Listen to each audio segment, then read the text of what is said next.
There's a lecture I've given on similarities between Islam and Christianity. That will give a lot of details on how to win over the Christians. You don't have to attack them. Just talk about similarities. Tell them, go back to your scripture. Because we love them. We love our Christian brothers and sisters. We want them to come with us to Jannah. We want them to follow our messenger, Jesus, peace be upon him, and Muhammad sallallahu alaihi wasallam, both.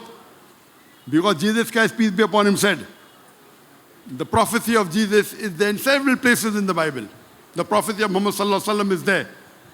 Prophet Muhammad, peace be upon him, mentioned in the Bible several places. In the Old Testament, in the book of Deuteronomy, chapter number 18, verse number 18. In the book of Deuteronomy, chapter number 18, verse number 19. In the book of Isaiah, chapter number 12, verse number 29. In the Song of Solomon, chapter number 5, verse number 16.